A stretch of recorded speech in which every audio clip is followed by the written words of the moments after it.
Il a creusé cette cave à vin de ses propres mains. Et les rares visiteurs qui ont le privilège d'y pénétrer restent sans voix. Chants grégoriens et murs entiers recouverts de caisses de vin mythiques du monde entier invitent au recueillement. Pendant 40 ans, Michel-Jacques Chasseuil a acheté plus de 40 000 flacons, 35 000 bouteilles, 3 000 magnums, Jéroboams et impériales et 4 000 spiritueux. Romanée Conti, Pétrus, Iquem, Lafite Rothschild, Lafleur, cette collection unique au monde regorge de trésors.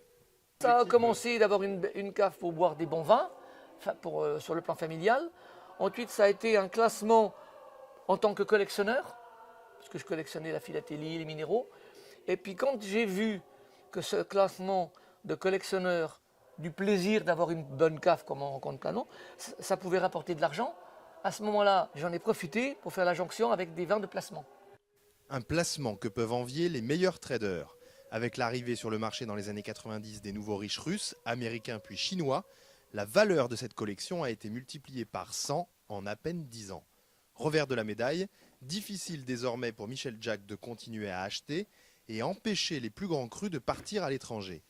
Le septuagénaire, qui s'était endetté pour acheter les millésimes exceptionnels de 2009 et 2010, ne peut plus faire face à la flambée des prix. Il va donc céder sa collection à une fondation qu'il a lui-même créée pour que d'autres prennent le relais.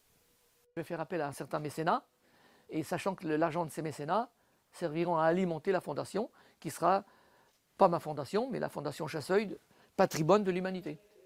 Pas question pour Michel-Jacques de vendre ses bouteilles. Il espère que sa collection lui survivra dans un musée, un Louvre du vin qu'il aimerait voir installé idéalement à Saint-Émilion. En attendant, loin d'être blasé, il continue de s'extasier devant ses plus grands joyaux, comme ce château Yquem de 1847, offert par la maison Cartier. J'en ai presque les larmes aux yeux. Cher Michel, voici ce nectar de 1847 qui sera plus en valeur dans ta cave que dans la nôtre. Yquem, 1847.